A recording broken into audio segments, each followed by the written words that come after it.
Alors, nous avons avec nous en ligne Madame Amélie Côté. Amélie Côté est analyste chez Équiterre. Bon après-midi, Amélie Côté. Bon après-midi. Ça va bien? Ça va bien et vous? Oui, très bien. Alors, Madame Côté, vous êtes analyste chez Équiterre. Dites-nous, c'est quoi le rôle d'une analyste chez Équiterre? En fait, j'analyse les dossiers là, en lien avec la réduction à la source, là, dont l'accès à la réparation. Donc, mon travail, c'est de suivre un peu ce qui se passe au niveau des politiques publiques, de coordonner des projets de recherche aussi pour développer du contenu en lien avec les dossiers sur lesquels on travaille.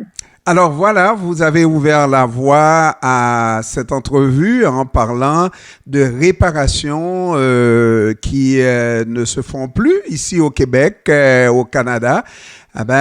On achète des produits et les produits sont défectueux, on les jette au vidange et puis on achète de nouveaux produits. C'est comme ça qu'on fonctionne en société occidentale, n'est-ce pas? Pas seulement le Canada, c'est un peu partout. Mais nous analysons seulement la situation au Canada. Comment on en est arrivé à ça?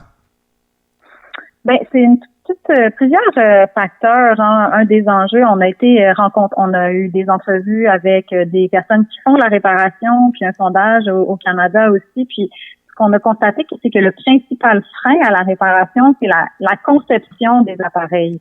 Donc, si on pense aux appareils électroménagers, par exemple, leur composition s'est vraiment complexifiée au fil des années. Maintenant, il y a des composantes électroniques, il y a toutes sortes de fonctions aussi qui sont ajoutées.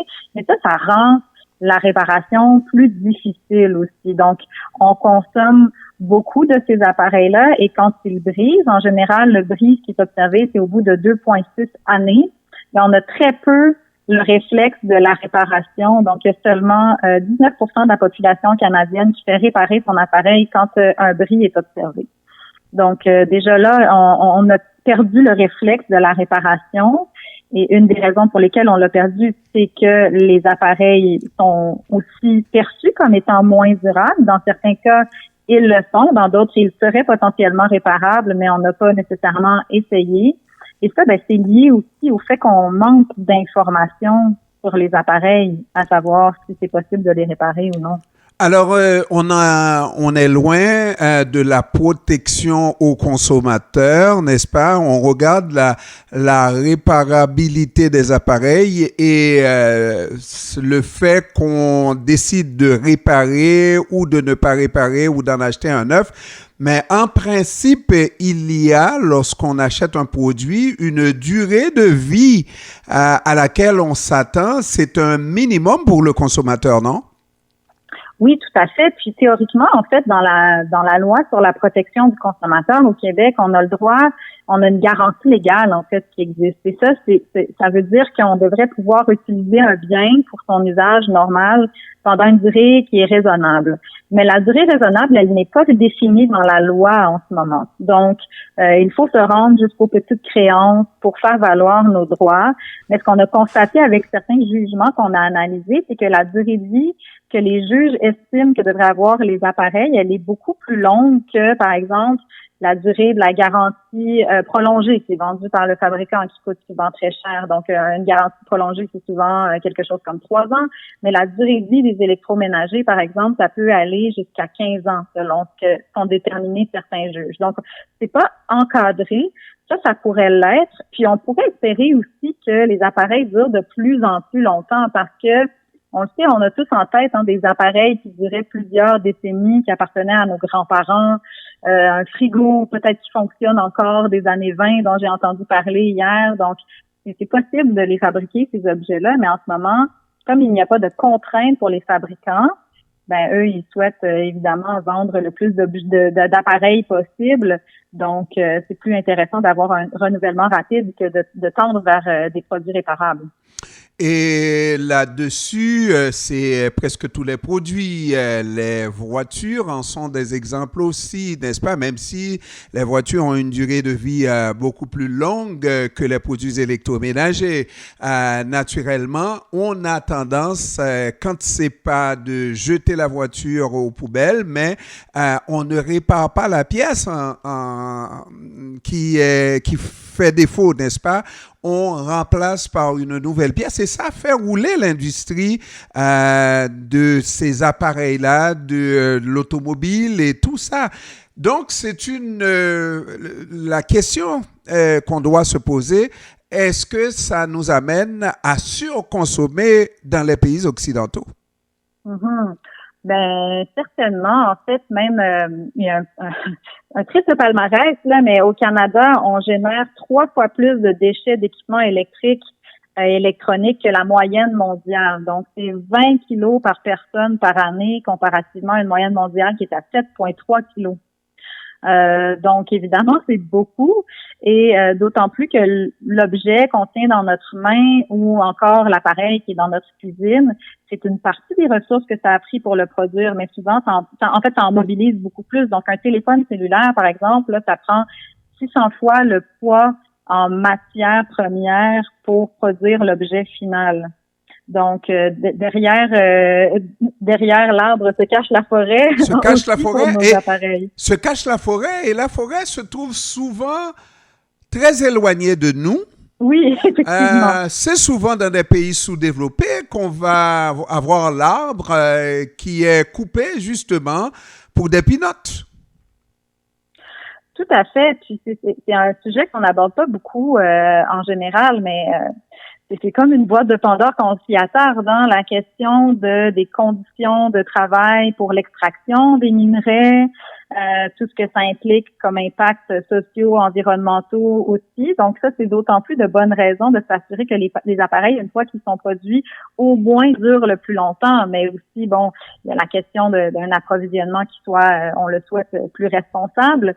Et pour ça, en utilisant les appareils qui existent déjà, au moins, on amortit l'ensemble de ces impacts-là sur une plus longue durée, puis on pourrait espérer qu'on en produise moins et qu'ils durent vraiment plus longtemps à ce moment-là, et peut-être que ça aura une incidence sur le système de production. Donc, c'est des grandes réflexions que ça soulève aussi, là.